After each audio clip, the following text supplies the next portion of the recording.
This is the new American media. Live from the Milky Way galaxy, the solar system, planet Earth, North America, the United States of America, California, Los Angeles to be specific.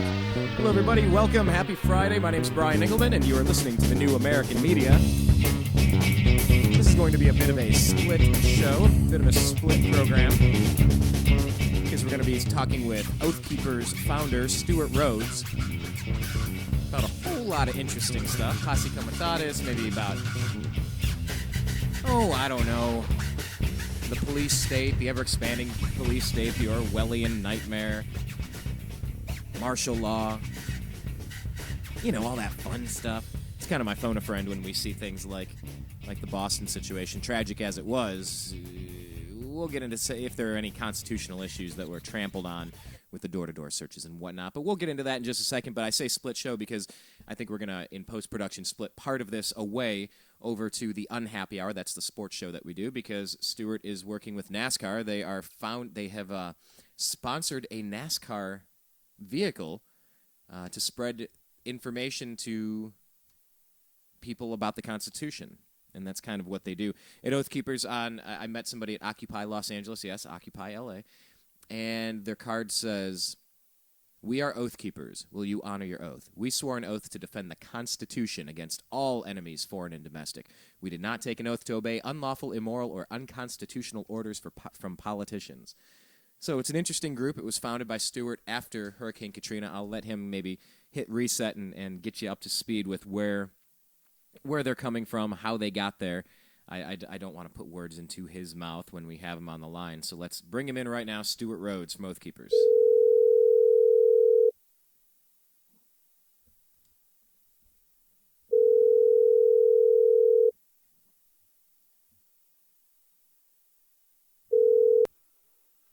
Hello.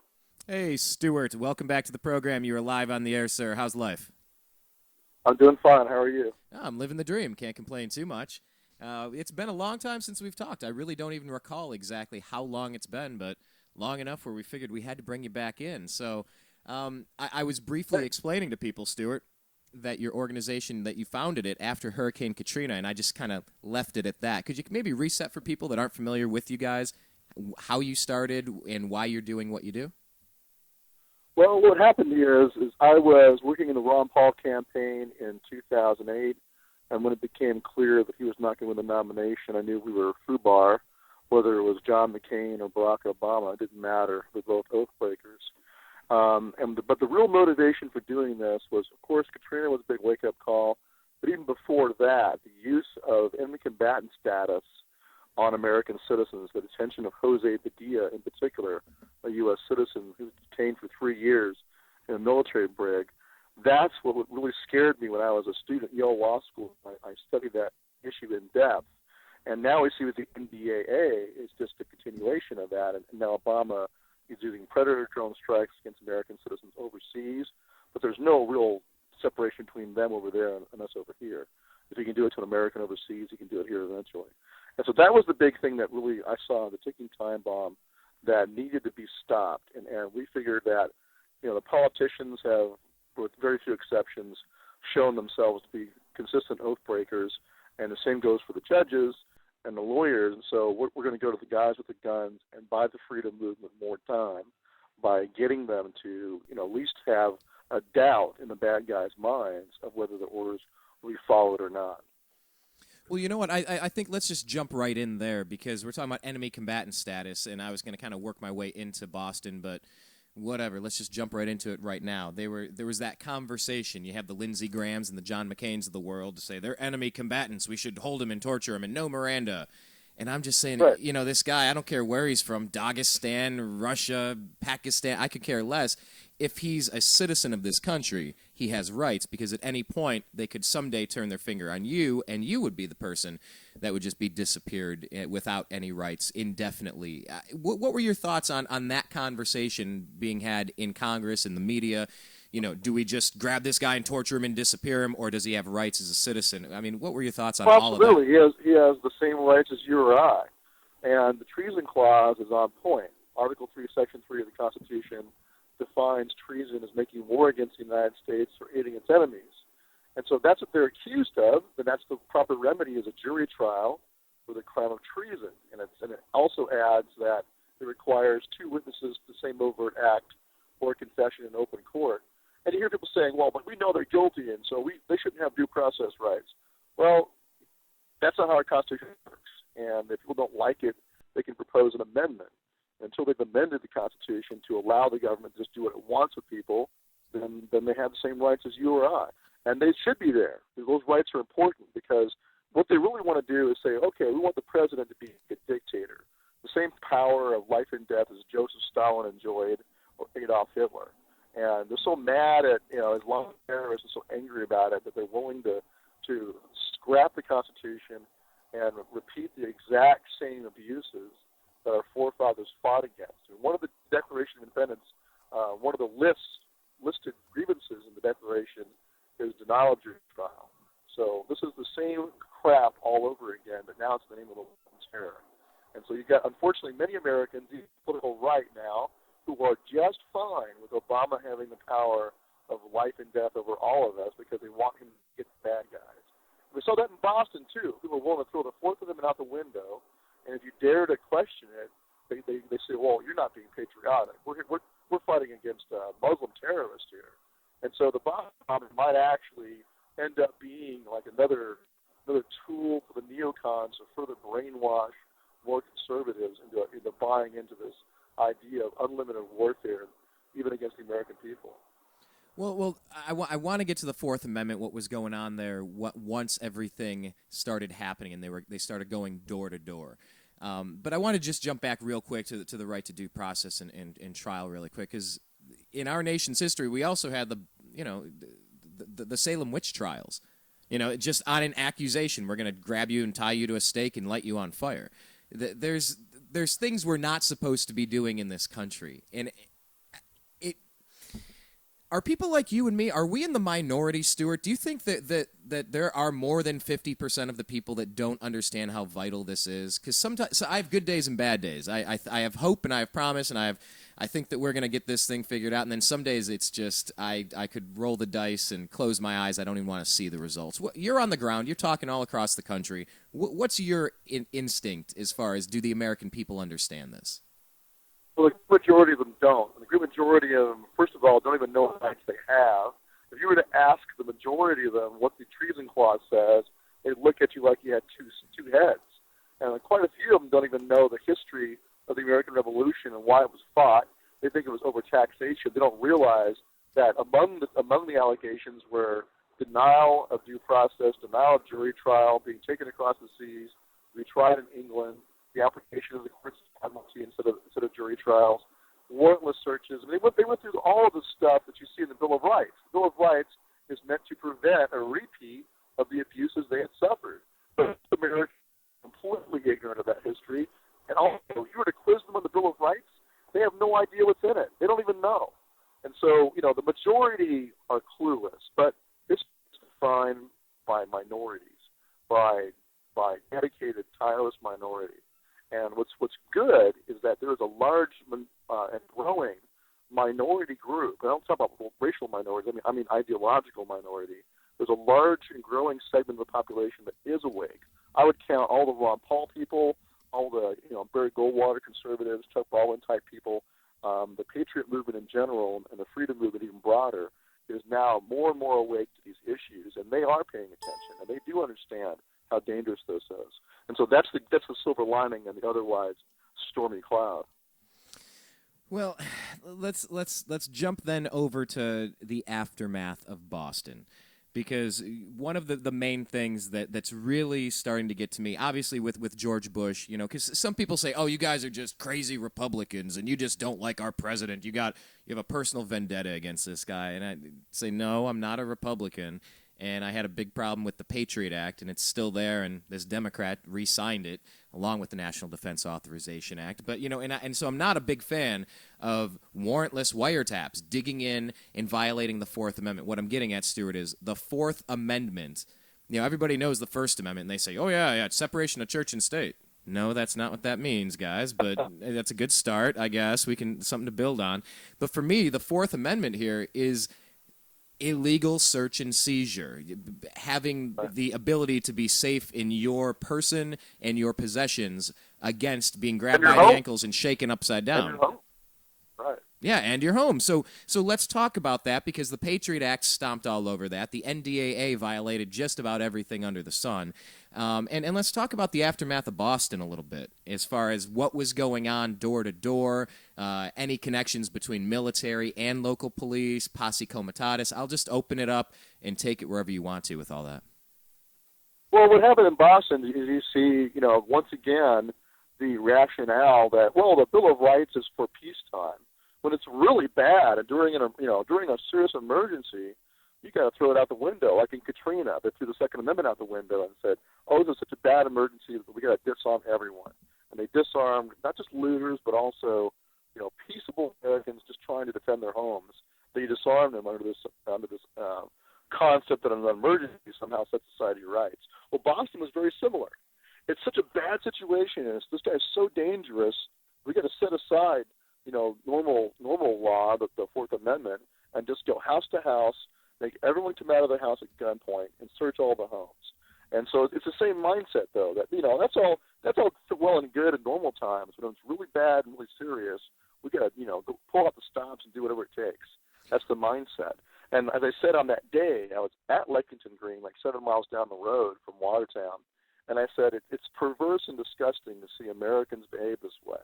What would have happened in the Founders' Day is the hue and the cry would have gone up. There's a dangerous fugitive on the loose. Everybody would have turned out with a musket in one hand and a hatchet in the other, and they'd have hunted him down. The neighborhood, everyone lives there, knows who lives there and who don't. They can search their own homes, search each other's, help each other search their homes, go through the backyards themselves, and find this guy in short order. That's what would have happened in the Founders' Day. Instead, the message was, us professional sheepdogs are going to go look for him. All you sheep must stay in your pens. Don't come out, or we'll mistake you for the wolf and we'll shoot you. And we're going to hold guns on you and sort through your sheep and find the wolf. That's exactly upside down from the Founders' intent. You look at the militia, what's supposed to be the militia, look at the concept of a people's posse in this country.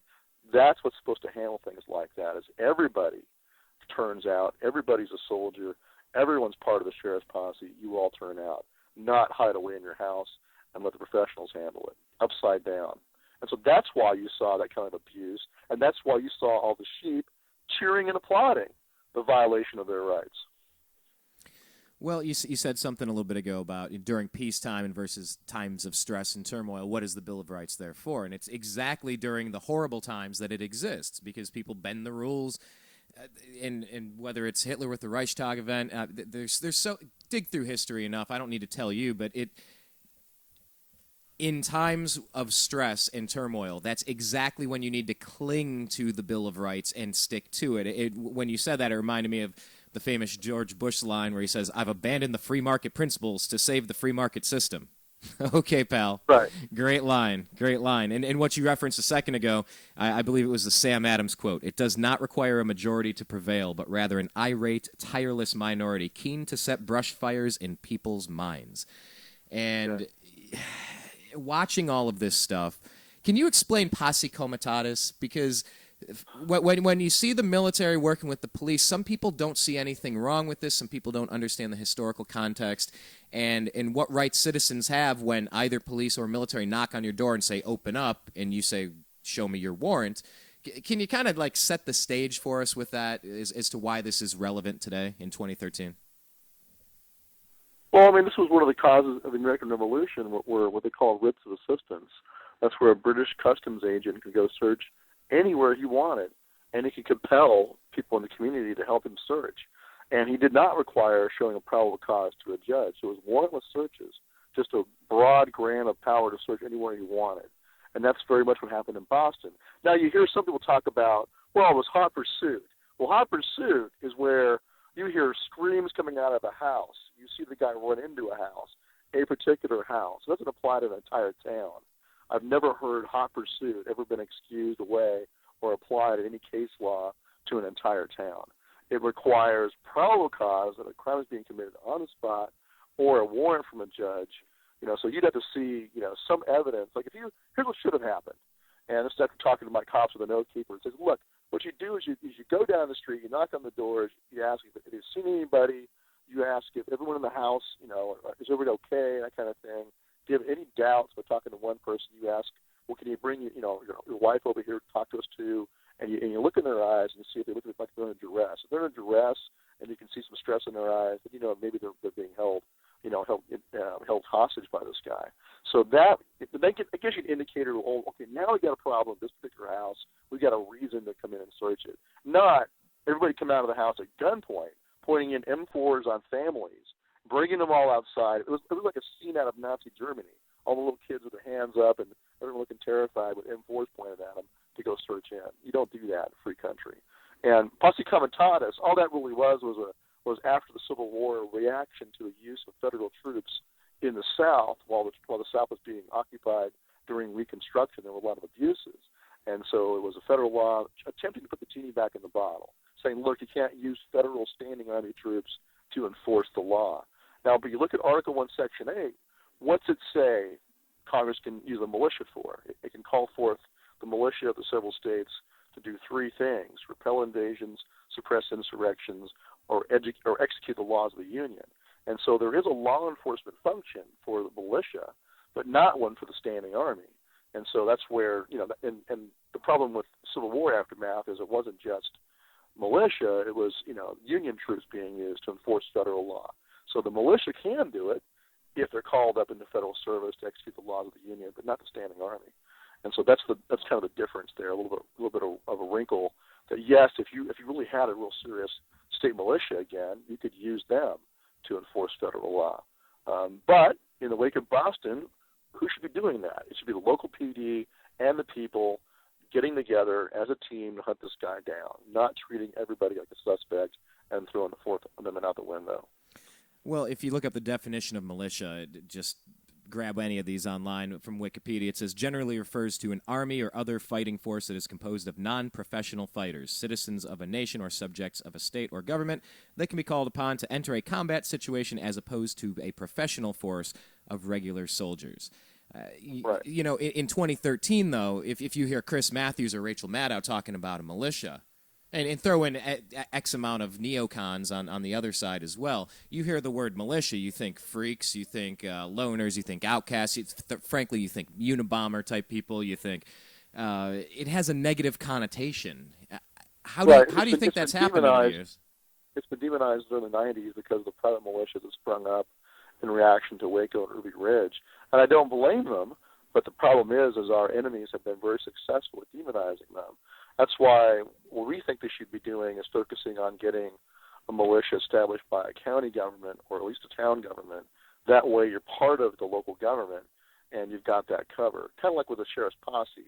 They're in the command of the sheriff, but they're actually part of the official law enforcement structure.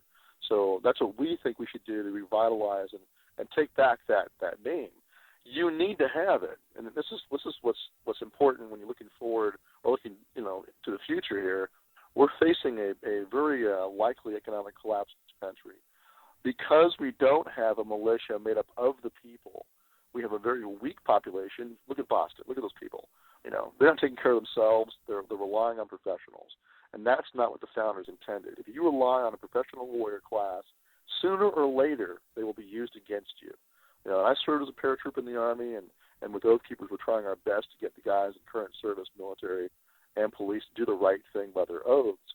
But it's just human nature. If you have a select warrior class that's above the population, separate, and that's their lifetime career, they see themselves as set apart. And eventually they will be turned against the people. It's not a safe place to put your security. The safest place to put the security of the country is in the hands of the people themselves. A citizens militia made up of all of us, not just a few of us, but everybody in the community should be in a militia. That way the militia can never be used against you because you are the militia. We're talking with Stewart Rhodes, founder of Oathkeepers. You can find out more about them at oathkeepers.org. Stewart, I'm wondering if you had a chance to see this survey. It came out yesterday. 29% of voters think that an armed revolution might be needed in the next few years to protect liberties. And there's a whole bunch of data we could glean away from it, but this is one of the really interesting things. You know, damn near 1 in 3 people thinks an armed revolution might be needed to protect liberties. Can you comment on that? It's very wide open which direction we can go with this here. What do you mean, which direction you can go? What's my opinion? Yeah, there's so many I'd angles. Agree with that. If I were polled, I'd say yes. I think it's very likely. I mean, look at where we are. Look at the NDAA. Look at this long train of abuses. We're in the same parallel as the lead up to the American Revolution. So yeah, I think it's very, very possible. I don't see the bad guys in power either in the Republican Party or the Democrat Party. You know, John McCain, Lindsey Graham, guys like that are just as bad as anybody on the left. I don't see them backing off. I don't see them stopping. And I think they're going to use an economic collapse as their catalyst, as their big excuse. Kind of like, look at Katrina.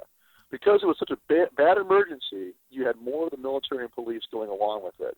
Well, picture a nationwide economic Katrina, where you have chaos and people going hungry and disruption in food and fuel supplies, things like that, which is what could happen in a catastrophic collapse. What would it be like in the wake of that? More police and military would go along with it, just like they did at Boston. This is what we're trying to cure. But the other side of the coin is that you, the American people, need to get prepared and take personal responsibility for your own security. Because if you're squared away in your neighborhood and town and county, and you don't need outside help during an emergency, and you handle it yourself, that removes the pretext and the excuse for martial law, or what we saw in Boston, which is really, not much different than martial law. So you got to make sure that you take responsibility for your own security. So essentially, Stewart, what you're saying is it would be very helpful to make sure you have a couple months, if possible, if you can afford it, to get a couple extra months of any urgent medication, have some extra containers of water, have some food on hand, so you're not scrambling during if things are disrupted for a week or two. You can hunker down in your place and say, no, I'm fine. I don't need to go to a FEMA camp. I don't need to get loaded up. I don't need FEMA assistance. I'm all right. I'm okay, and I'm going to talk to my neighbors, and we're fine. We're not going anywhere. Am I hearing that right?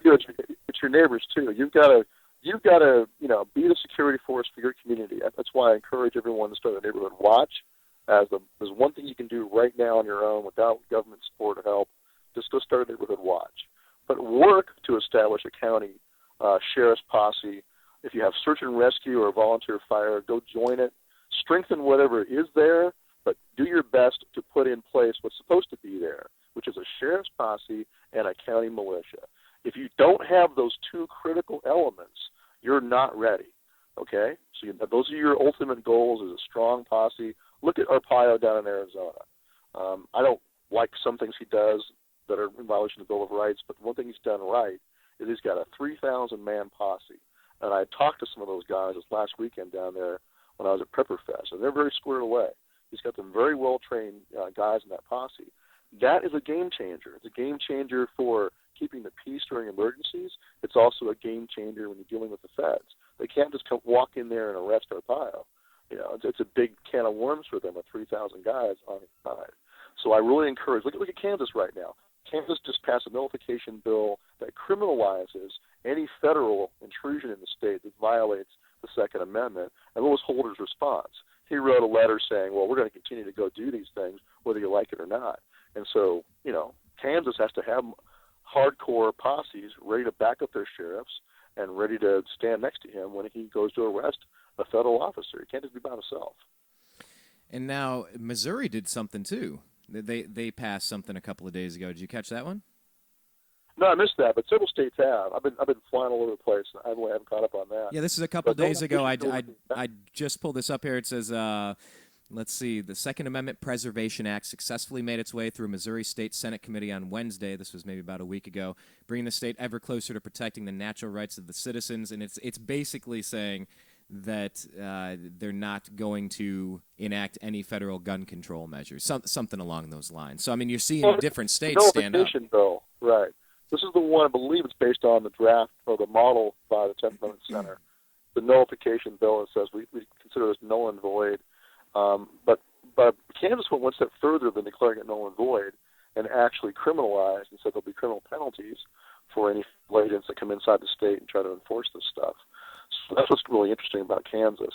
But yeah, I mean, nullification is a concept that's gained new life and spreading across the country because it is the answer. It really is. Nullification by sheriffs. We've seen sheriffs across the country stand up and say they're not going to enforce any new, intrusions on the Second Amendment. We've seen nullification against NDAA in towns and counties and even states. So this is the answer. Otherwise, what do you have left? It's just you and your neighbors and your friends, in revolution. So it's important to use the state and the county whenever you can.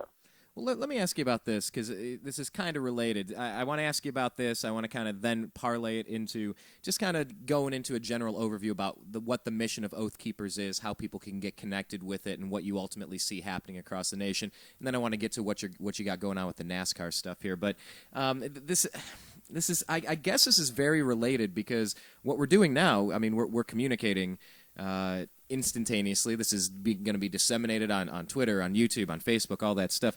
Do you have any thoughts on CISPA, PIPA, SOPA, all of these internet regulation bills that are going through? Well, they're going to they have to shut down the internet eventually. This is our greatest weapon. This is why I'm convinced that given enough time, if there's not a crisis, not an economic collapse or some horrible terrorist event that allows them to clamp down on us, given enough time, we will prevail. We'll do it peacefully because the internet is this great wake-up tool that is waking up Americans, exponentially. The liberty movement is growing and growing and growing. And so, but the problem is that the bad guys know that too. Right. And so they're looking at that and going, hey, we can't control that, so we got to find a way to shut it down. We got to find either some pretext, some emergency, or we got to at least, bring it slowly into our sphere of control like they did with the airwaves. And that's what's coming. So they're going to try to shut down free exchange of ideas on the internet because they have to. So watch for that. When they take away your First Amendment rights, they lead you, what are you left with after that? So you really have to fight as hard for the First Amendment as you do for the Second or for the Fourth, Fifth, Sixth, or anything else. You got to fight tooth and nail. And regarding Boston, because there was a lot of conversation, the difference between a false flag and politicizing a tragedy to push an agenda. Can you speak to that a little bit? Because, when we're out here on the fringe thinking that, and maybe rightfully pointing out that others are trampling on the Constitution, we're labeled fringe. And then when you're labeled fringe enough, you obviously hear, oh, where are the black helicopters, nice tinfoil hat, false flag, it's a conspiracy theory. We hear it all the time. Can you talk about the difference between the false flags and just politicizing a tragedy for political gain? Because there's a lot of that back and forth going on right now, and I'd just like to hear your thoughts on that. Well, what I always tell people is, look, I don't need to talk about conspiracies to point out how much trouble we're in. You can just look at the paper and look at Boston. Look what was done. You don't have to talk about, well, it was a government conspiracy. Just look at what was done. The Fourth Amendment was violated grossly. It was basically a dry run for future lockdowns, very much like that. It was very disappointing to see all those police officers breaking their oath and going along with this.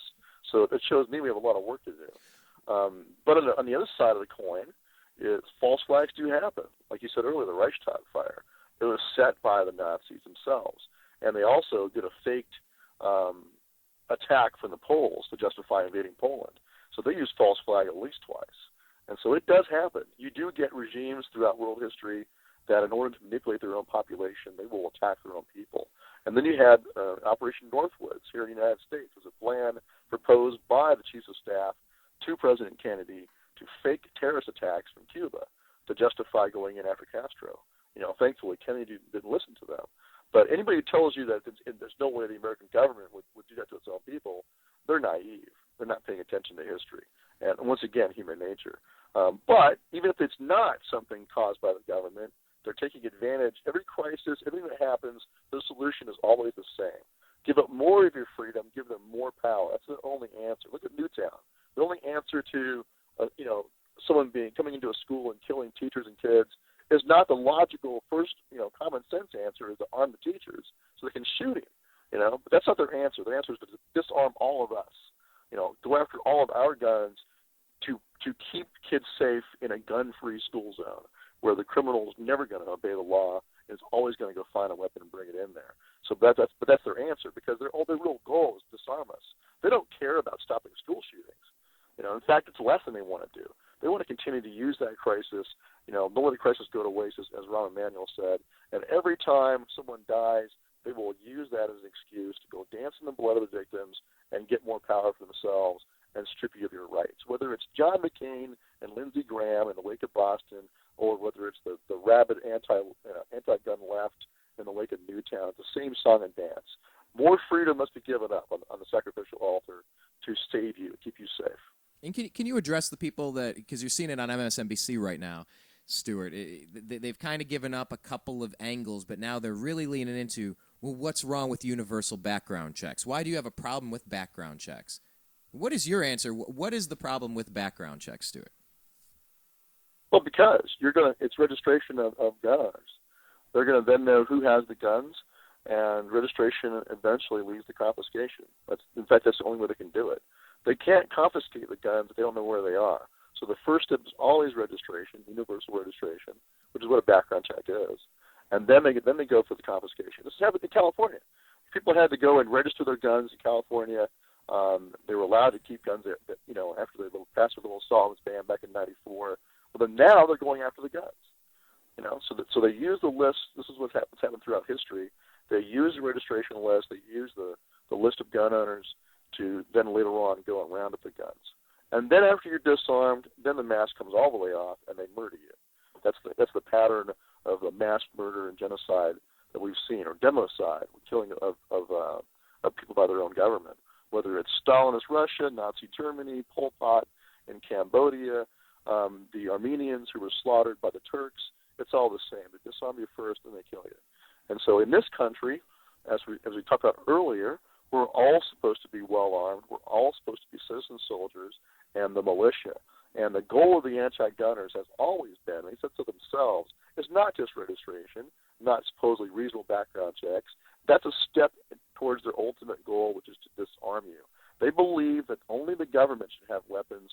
Only the government should even have the option of force. They don't want guns. They don't want force in the hands of the average citizen.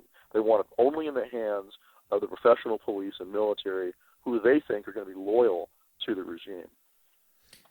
We did a show last week, Stewart. I don't know if you caught Mark Dice out in California going along the pier over at the beach, signing petitions to go door to door and confiscate guns and eliminate the Second Amendment. Just getting people to sign up and agree to confiscate guns, to eliminate the Second Amendment. It was only kind of funny because it was so absurd. But back to the some of the restrictions and some of the proposals that they want to enact with the Second Amendment and guns. My concern with the health and the background checks, with our society being so heavily medicated as it is, whether it's sleeping aids, whether it's this, whether it's that, whether it's anxiety, whether it's attention deficit, we're a way overprescribed and overmedicated society. And if that argument could be used to say, well, if you've ever taken a medication, look, we can't let unstable people have guns. You have to prove you're worthy of having a gun versus us proving you're not worthy to have it anymore. It's almost like completely flipping the burden of proof in the opposite way, where I would have to beg, hey, could I please have my rights back? Versus I have rights, you cannot strip me of them. Do you have any thoughts on the mental health component of this? Because I see it as a slippery slope, Stewart. Well, it's already happening. You've got people in New York, you've got veterans in particular in New York, but also just average gun owners who are now having their right to bear arms stripped because they were diagnosed or because they were prescribed some antidepressant medications. Not that they were adjudicated mentally incompetent, which used to be the standard. Now it's like, well, if you're taking antidepressants, then you might, be depressed. You might, become a danger to somebody. So we're going to go ahead and go disarm you. And under the SAFE Act, they've delegated this authority and power to the average street cop.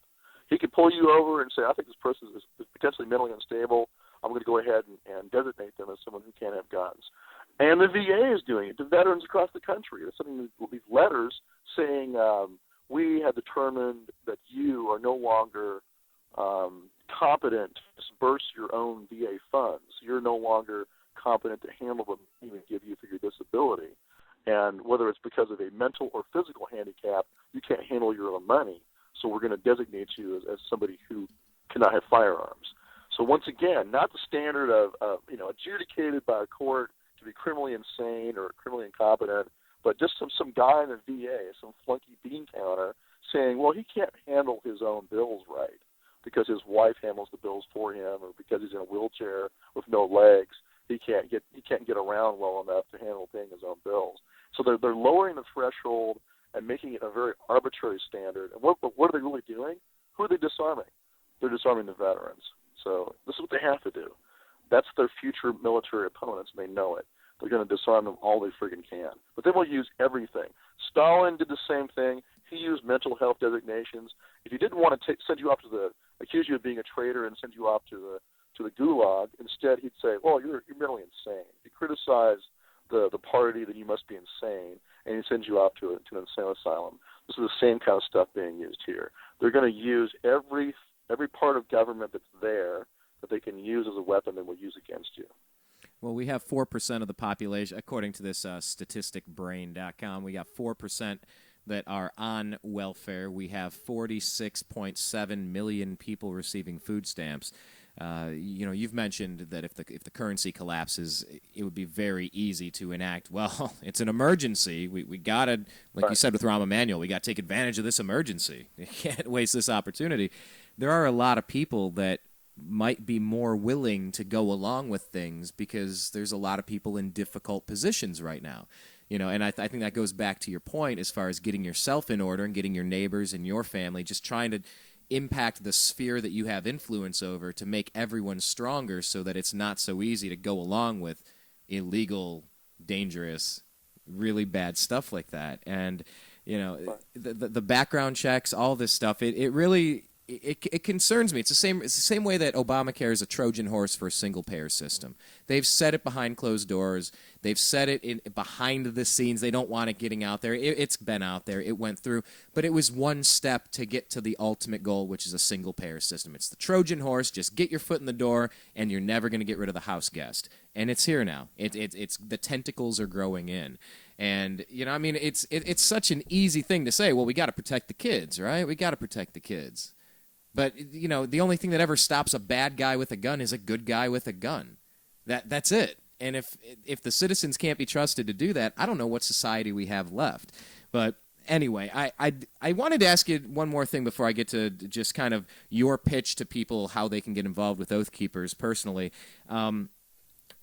Regarding Boston, what would you have preferred to see people do? I know you mentioned back in the day they would have gotten together and taken care of it their own. I got that. But let's say in 2013, when some estimates had 9,500 police and military officials on the streets going door to door, what would you have liked to see the people do as opposed to what you did see them doing, specifically, at that point? Well, like I said before, what should have happened is the cops should have gone and knocked on the doors and said, have you seen anybody? But the people themselves should have turned out. They should have turned out in their neighborhood to go look for the guy.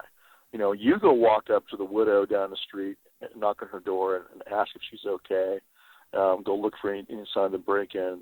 Ask her, offer to search her house if she's concerned about someone being hiding somewhere, in a garage or whatever. Take personal responsibility for your security. Don't be a friggin' couch potato, sheep. Act like a real American. Get outside. Like I said in our message from Lexington Green, it's like, hey, we hope he shows up here. We're a bunch of military and police. We'll just either kill him or capture him. You know what? That's right. That should be the mindset of every American. Step outside your door and take personal responsibility for your community security. That's what they should have done. They should have walked outside and started searching.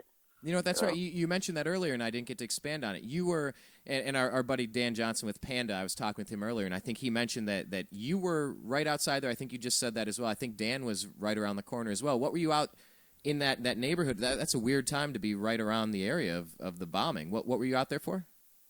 Well, we were there. There was going to be a rally on Lexington Green, April 19th, which is the anniversary of the first shot fired in the American Revolution. And we were invited there by Steve Redfern, who was a Massachusetts leader for gun rights across America. So he got a permit to use the green for a rally. We had been on the green back in 2009 for a rally as well. So we went there for that purpose and to renew our oaths to the Constitution, on the Lexington Green like we did in 2009. But then the town selectmen, using the bombing as their excuse, pulled the permit for the rally and said, oh, because of the bombing and all the emergency, it's a public safety issue. We can't have this rally, which was absurd. Because that morning, I went to Concord Bridge. There was a reenactment there, and there were guys giving speeches and crowds listening to them talk right down the street. They didn't close down that memorial, but they closed down Lexington Green. So obviously, the selectmen just didn't want us to have a rally, and they were using that as their excuse. So, the First Amendment was also a casualty that day. Good times. We're talking with Stewart Rhodes, founder of Oathkeepers. Stewart, for the people out there maybe learning about your organization for the first time now, or they've heard it a couple of times, they're just not sure. Talk to people, whether they're in a big city. We broadcast out here in Los Angeles, California. Whether they're out in the middle of nowhere, very small community. Just kind of talk to the people why your organization does what it does, how they can connect. Like what are some actionable steps that people can take, whether they're in a big city or a rural area? Well, we have two prongs to our mission. One is to reach out to the current serving military, police, and first responders, remind them that their oath is to the Constitution, not to politicians, teach them more about the Constitution so they know where the lines are, and then encourage them to keep their oath by refusing to violate the rights of the people. And so we use Katrina as a good lesson, what happened there. Now Boston will be another lesson we'll use. But we also, we talked about, look, in worst case scenarios, when you're being told to go and do things against your fellow citizens, you have to remember why the founders put that oath there. It's meant to be a break on abuse of power. That's what it's for. In other countries, the oath is to the leader. Like in Nazi Germany, it was to the Führer, to obey him unconditionally. So we reach out to them and say, look, America's different for a reason. It's because the Constitution is supreme law of the land, not just the say-so of the president or the mayor or the governor or whatever.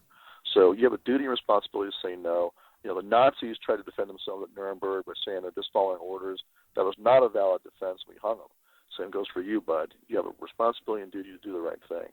So that's that prong of the mission. The other prong, though, is try to get our veterans woken up to their responsibilities. And in particular, we want the veterans to go into every veterans hall and see themselves as a unit. They should see themselves as a civil defense security unit for their community and get squared away and prepared with radios and emergency medical and whatever else they might need, so that they are the pool for the militia or the pool for the posse. They're there to be a security element, so that when there's another Katrina or some other emergency like that, they can step up as an organized unit and take care of business, because that removes the pretext and the excuse for violating our rights. So those two prongs work together. So we encourage folks to get as prepared as you can, but not just yourself, but your neighborhood. Start a neighborhood watch, your church, your civic organization. If you belong to a Ron Paul meetup group or a 912 group or a Tea Party group, you're not just a political group. Look at yourselves as a mutual aid society and start getting squared away and organized so you can help each other. And you just reminded me of one more thing here, Stewart. Being former military and going around the country and speaking the way that you do, we're hearing rumors now that we might finally start to, 9 months, 10 months later, we might finally start to hear from some of the Benghazi survivors. With your ears to the grindstone, are you hearing anything about what might come out here? Because you mentioned the people that kind of, maybe I was inferring it, but we know what Eric Holder was up to with Fast and Furious. We know that Janet Napolitano has labeled people with Ron Paul bumper stickers that talk about the Constitution, affiliate with the Tea Party, XYZ, former military members, returning veterans, potential terrorists. So we know that this White House has surrounded themselves with people that are trying to attack the good guys for some reason, trying to go after the good guys. So as you talk, they're going to purge. They're going to try to purge out anybody who won't just do what they're told. So I think that's the biggest thing that's going to come out of Benghazi is you had people who were trying to help the ambassador and his staff, and on the one hand they were left out hanging out to dry, but I also think that's why that admiral was dismissed. So I think that's the big thing that's going to come out of this are the guys who try to do the right thing and they're punished for it. I just feel like we're living in a cuckoo clock. Sometimes, Stewart, I don't know. I don't know if we just. I don't know what happens in the afterlife. I don't know if we've been through this experience before, but it sure seems like, as you were alluding to, we're repeating the same mistakes of history. We're repeating the history of the past. The same mistakes of the past. I do find it intriguing and invigorating to realize, hey, I can play the role of Benjamin Franklin. I think he'd have a radio show if he was around today. I got a hunch. For Sam Adams. Yeah, and you're playing your role. Who would your role be? More Sam Adams? Oh, I think I'm probably Sam Adams if I was going to pick somebody. Yeah, and I go media. I would aspire to be as good as he was at lighting brush fires, but that's what he was doing. Yeah, and it's I feel like I'm in a cuckoo clock, but I also feel privileged to have had some really good teachers in my life, so I don't feel uninformed. I don't feel helpless, in at least intellectually. It's just I just kind of look at this as a challenge, and I'm up for it. I'm not stopping. Just had our 2-year anniversary with the New American Media, having a good time with it. How long has Oathkeepers been around, by the way? Since Katrina? What would that be? 8 years? 2009. Yeah. Oh, since 2009. Okay. So we just passed our 4-year mark. Yeah. Gotcha. Well, let me do this then. Let me take a quick reset. I just want to do a brief station identification break here for about 5 seconds, reset things, and I want you to talk about this thing that you're doing. And by the way, after the fact, I'm going to post this on our sports section. We have a sports show called The Unhappy Hour, and we're going to put this out there because we've never done a NASCAR show before because, frankly, I'm not a NASCAR fan. But I want to hear what you're up to because you're out there, you're raising money, you're getting awareness out for Oathkeepers, for the Constitution, and the name Earnhardt. I think I've heard of that before. So just give me a second. We'll be back on the other side. If you want to check out what Stewart's up to, his website is oathkeepers.org. If you haven't subscribed to our YouTube channel, it's youtube.com/The New American Media. On Twitter, we're at American_media_. Please follow us. Search The New American Media on Facebook and like our page, and check out our homepage, thenewamericanmedia.com. We'll be right back talking NASCAR, Constitution, and more with Stewart Rhodes from Oathkeepers on the other side. This is Brian Engelman on The New American Media. You are listening to The New American Media. All right, back with Stewart Rhodes. Stewart, tell me, what are you doing in NASCAR? Are you going to become like a Joe Gibbs kind of character? You're getting the itch, you're getting the hankering to get a whole fleet of cars going? Tell us what you're doing with NASCAR with Oathkeepers. Oh no, we're just sponsoring one car driven by one man, but it's Jeffrey Earnhardt, which is pretty cool. So he's the grandson of Dale Earnhardt and the nephew of Dale Earnhardt Jr., and he's now an up-and-coming young racer, and him and his crew have agreed to take us on as a sponsor, and so I think it's really awesome. We set a goal of $30,000 to run a car in the race on June 1st in Dover, Delaware, and we exceeded that. We went to $47,000 raised. It was really pretty phenomenal. And so now we're going to go ahead and do that race in Dover, and we're going to go to do one more in New Hampshire, too. And what's kind of cool is that this weekend, is tomorrow, in fact, it's a race in Talladega down there in Alabama, and the owner of Fast Wax is also a sponsor for Jeffrey Earnhardt, and he donated to us the back half of his car.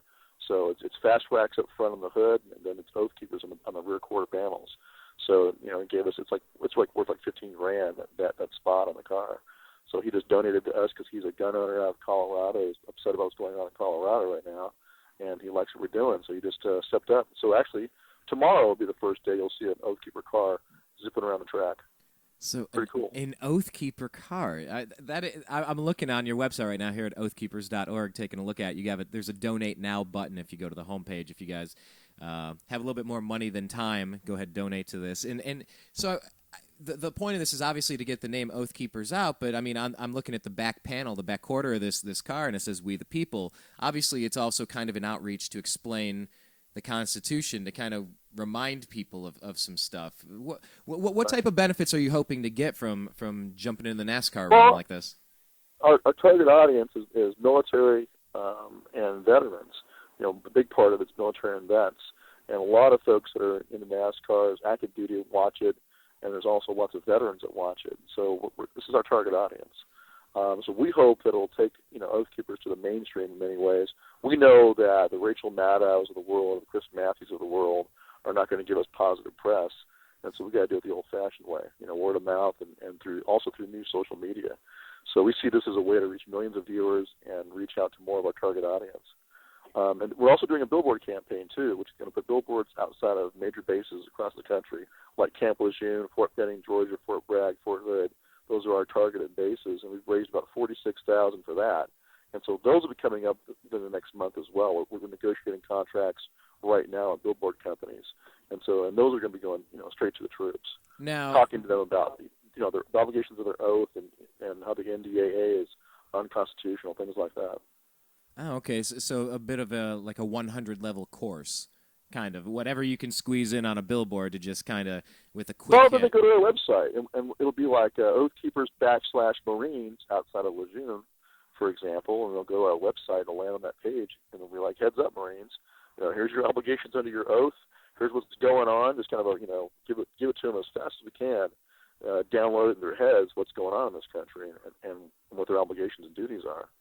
So, because it's kind of like this. If you reach enough of the guys with the guns, no matter how corrupt and evil the power elites are, if they don't have compliant and willing enforcers, if the guys with the guns don't go along with it, what can they do?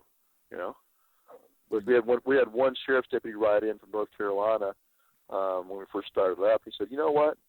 I don't think David Rockefeller knows how to fly on an F-16 or drive an Abrams tank." That's a good point. So without the muscle, how are they going to do it? How's Cuomo, for example, going to enforce the SAFE Act if all the New York cops tell him to go do it himself? Is he really going to go do it himself? So that's what we want to do is get more guys in the column of patriots and fewer in the column of redcoats. We want them to pick sides. Choose your side now, because that's what's coming down to. People need to choose which side they're on. Either they're on the side of liberty and the side of the Constitution, or they're modern-day redcoats on the side of tyranny and collectivism. Take your pick. Which one is it? Well, I think we've made our choice over here, and I think you have as well. I think a lot of the listeners, a lot of the people following us, we've made our choices. And the pen is mightier. The microphone is mightier. The NASCAR racing vehicle is mightier. None of us want to see anything bad happen. Any rational person doesn't want to see things reach the same escalatory levels like when you were out there on Lexington Green and over there in Boston reliving thoughts of the Revolutionary War. None of us want to see terror and mayhem. None of us want that. But it's quickly approaching. Draw your line in the sand. You go left, you go right. And I don't mean that politically. Just pick your side of this, because just personal freedom and responsibility, accountability. I think most people just want to be left alone in this world, Stewart. I think most people don't want to. I don't know tyranny. about that, but there's quite a few in this country that want to be bothered. They want to be told what to do and made secure and safe. So they have kind of a slavish mentality, So, but like I said, if we get enough of the guys in the military, for example, the model we like to look to is what happened in 1989, East Germany, when the wall fell. There were mass demonstrations to tear down the wall and reunify Germany, East and West. And the Communist Party ordered the army to go crush the protests. And the army refused to do it. They just sat on base and said, "We're going to stay right here. Go do it yourselves." And without the support of the army, the secret police, the Stasi, couldn't do anything. They were powerless. They ran and hid because they were overwhelmed by the people. So that's our model for hopefully a repeat of that. We want to see such a mass stand down among the military in particular that they can't do it without them, and with a very relatively peaceful restoration of freedom in this country. But if we don't reach that, we want at least as many of them on our side as possible if it's going to come to a fight. We try to avoid the fight. That's why we're working hard now. Sweat now and bleed later is kind of what we say. Get off your butt, get busy now to minimize the weakness of the American people, become as strong as you can in your communities, get ready for an economic collapse because it's coming. And the police, it's like two great freight trains bearing down on you at the same time. One is an economic freight train, and the other one is a constitutional crisis. And they're both coming at us full speed. So we're trying to put the brakes on both of those at the same time. Full speed brakes. I think you're locked into NASCAR analogy mode, Stewart. What do you think the chances of Jeffrey Earnhardt winning tomorrow are going to be? You think he's got a shot? Well, yeah, especially with our logo on his car. How can he not win? So what That'd be awesome. Oh, absolutely. Imagine the press you'd get if you got that. He's a young racer. He's still learning the ropes, but he's done pretty good. And he's also an MMA fighter, which is kind of cool, too. And he won all his fights so far. So that's kind of neat. He's kind of a winner's kind of guy. So off the top of your head, what time the race is? Any of the details of what? No, I really don't. You have to go to. I'm sorry, I don't know that. You have to go to Talladega and go look it up. Talladega Super Raceway. So I haven't looked it up yet. Although I'm watching Talladega Nights tonight, just for fun of it. Ricky Bobby. Was that with little baby Jesus? He was a grown man. He had a beard.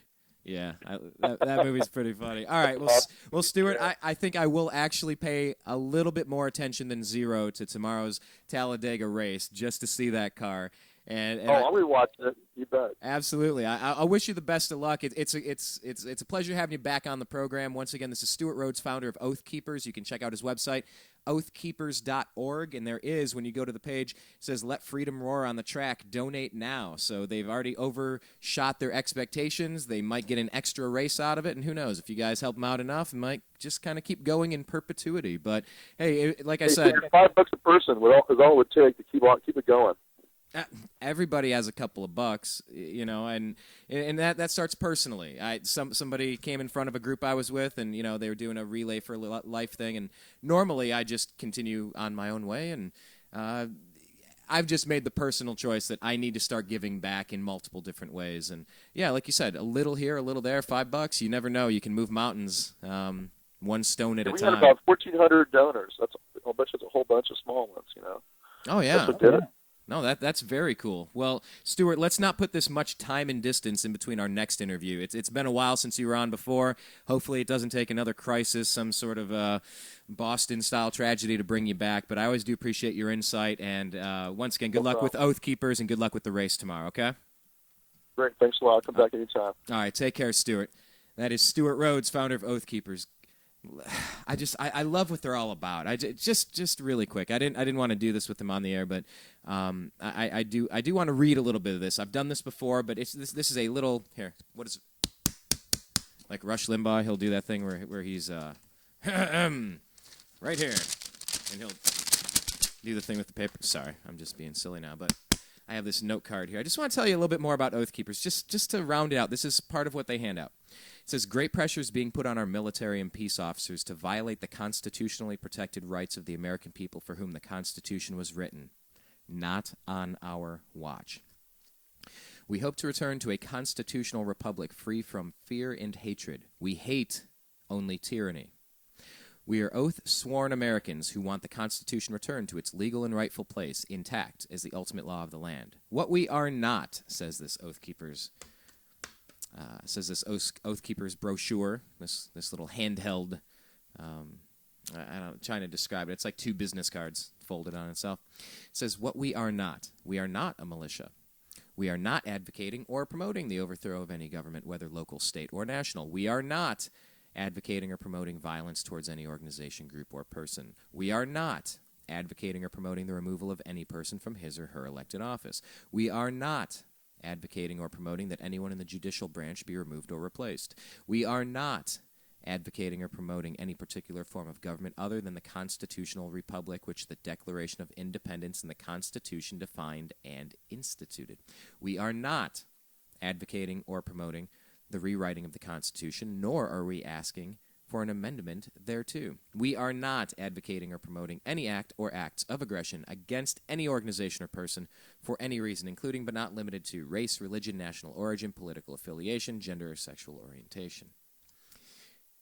And that's to kind of preemptively answer critiques and criticisms and insults lobbed in their direction. On the back of this from Oathkeepers, it says, 10 unlawful orders we will not obey. We will not obey orders to disarm the American people. We will not obey orders to conduct warrantless searches of the American people. We will not obey orders to detain American people as unlawful enemy combatants or to subject them to military tribunal. We will not obey orders to impose martial law or a state of emergency on a state. We will not obey orders to invade and subjugate any state that asserts its sovereignty. We will not obey any order to blockade American cities, thus turning them into giant concentration camps. We will not obey any order to force American people into any form of detention camps under any pretext.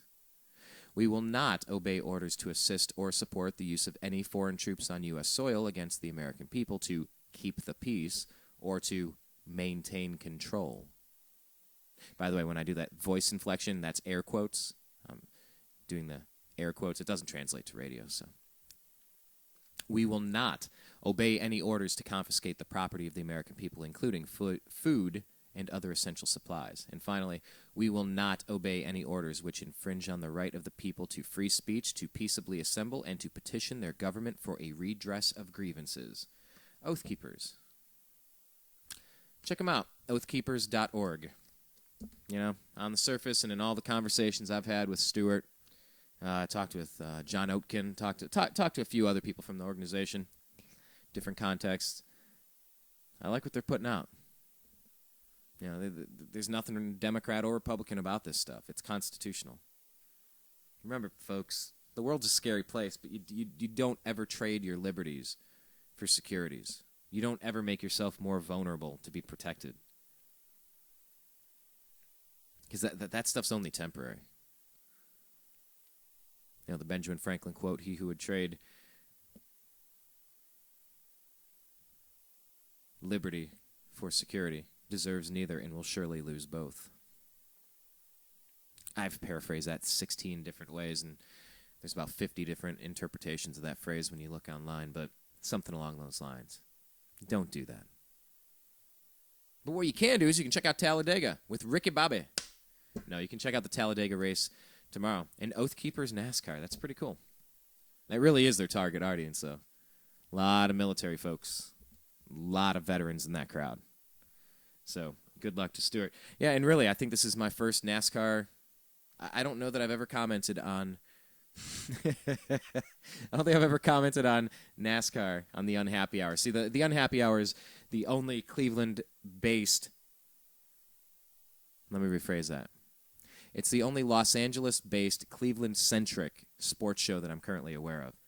It's called the Unhappy Hour because the Indians, Cavs, and Browns always find a way to lose, can't bring championships home, you know, lots of disappointment, this, that, and the other. But I think in our 2 years of doing the sports shows on the Unhappy Hour, this might be one of the first 5-minute segments on NASCAR I've ever done. Where are we at now? I don't know. I'm sure we're past 5 minutes at this point, but... and half of this was about the Constitution of the United States. But, you know, check it out. See if it's for you. See if you care about those same issues. We do. You know, you just want to talk sports, we can talk sports. I'm cool with that. But there's really important things going on, too. And this is good. It gets to blend a little bit of entertainment with a little bit of education. Good stuff. So check them out. Stewart Rhodes, founder of Oathkeepers. Check him out online at oathkeepers.org. We're going to take a quick break. I do declare that, yeah, I think we might have run past our time. We were going to bring in Ben Weinbrough. We were going to talk some Major League Baseball. He's over in Chicago. We're going to talk some Cleveland Indians. But I think we might still have time to bring in Zach Barris. He's an NBA scout, lifelong Cleveland sports fan, and talk about the NBA playoffs and the chances that the Mike Brown hiring will help or hurt the efforts to try to lure LeBron James back in 2014. So I know, we're all over the place. We're talking baseball, we're talking basketball, we're talking Constitution and Oathkeepers and talking NASCAR, but you know, whatever. I mean, come on. Do you really hang out with friends and you talk about one subject and one subject only? Usually that's like at work. Yeah, I talk about spreadsheets all day. Yeah, I talk about real estate all day. Yeah, I talk about health insurance all day. Okay. I mean, real people have conversations about lots of different things. And that's why the name of our other program is called Agree to Disagree. We should be allowed to have these conversations. We should force ourselves to have these conversations. You know, leave some comments after the fact. You know, it's really good on YouTube, especially on YouTube. Leave some comments there. Tell me, do you agree, do you disagree? What comments do you have after listening? You know, check some stuff out. Join the conversation. We can agree to disagree. Just keep it mostly civil, okay? I just... More people need to be treated like adults and treat other people like adults. And adults have serious conversations. Because the writing's on the wall, guys. The writing's on the wall. And I don't want to repeat the mistakes of the past. We still have time to get this ship moving in the right direction. Because if the ship hits the sand, we're all going to be in a heap of trouble. And the only way we're going to fix it is by all of us working together to get it back into the water. And if we're not in a good place, it's going to be hard to work together if we're unprepared. So it all ties together is my point. So let me leave you with this. I'm going to take a quick break, and I'll see if I can get Zach on the other side. This is a song, Big Brother is Watching. It's by the Juice Media. It's Rap News 15, Big Brother is Watching. Check it out online. It's a great video. Great video. These guys are awesome. I think they're Australian. They do a lot of these. They just did a video on gun control, but this one's Big Brother is Watching. Thank you for listening. This was kind of a split show, Agree to Disagree and the Unhappy Hour. I think we're going to come back with a little bit more on Happy Hour, but thank you for listening to the split show. Check this song out. Once again, Stewart Rhodes, oathkeepers.org. Find him there. Search the New American Media on Facebook and like our page. On Twitter, we're at American_media_. YouTube.com/The New American Media. Please click subscribe and check out our homepage, thenewamericanmedia.com. Here it is. Big Brother is Watching. We'll be right back on the other side. Thanks, everyone. Peace.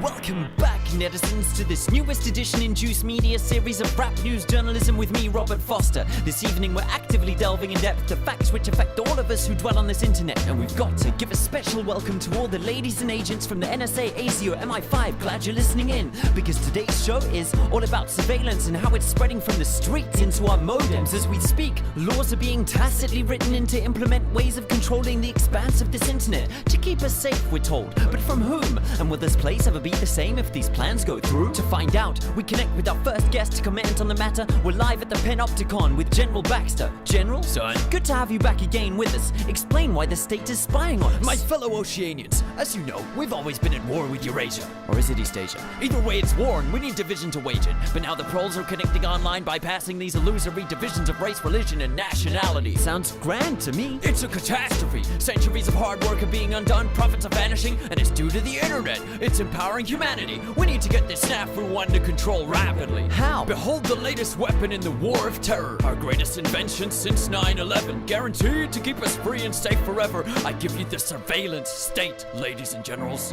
Our secret wires log your key style. Monitor every single number on your speed dial. Rewind straight to your position with facial recognition and pinpoint you within 0.03 of a mile. We've put eyes everywhere without consulting you, keeping you safe whether or not you want us to. Soon there'll be no freedoms left for threatening.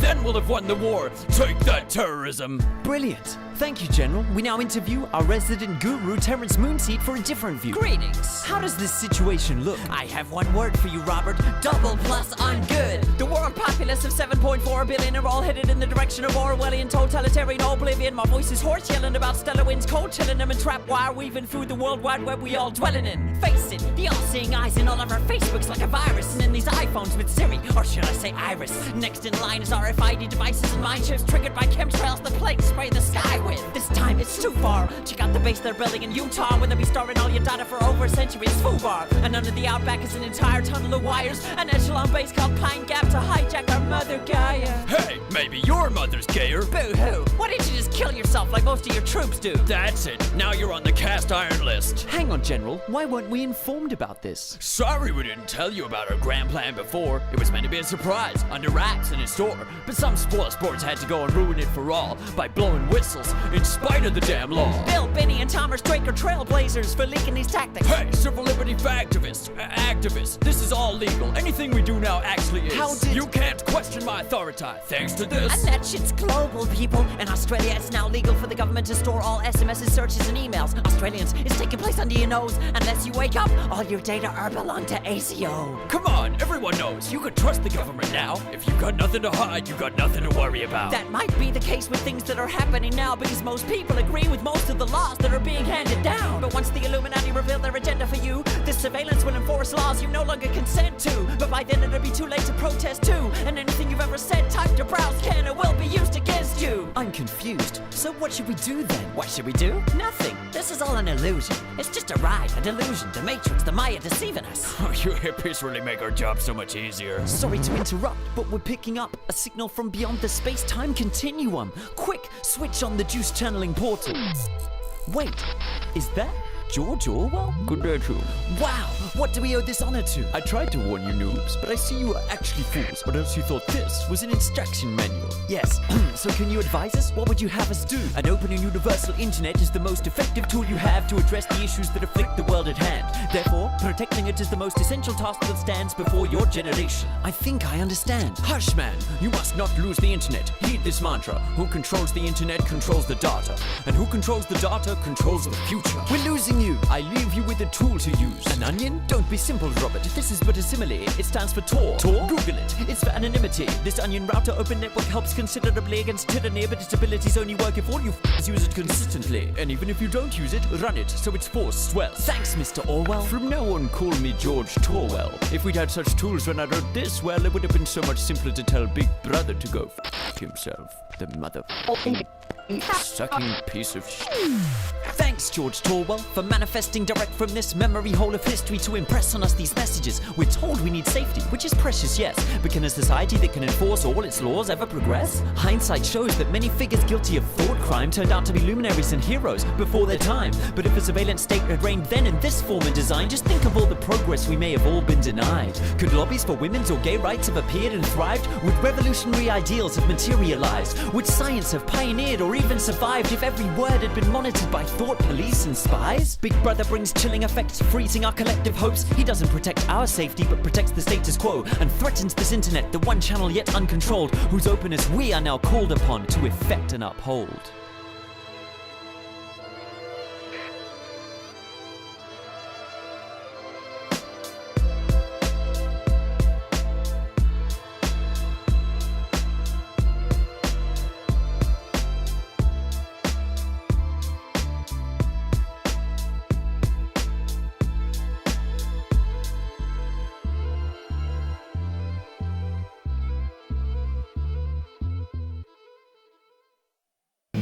If you're tired of the other stuff, take a look at thenewamericanmedia.com.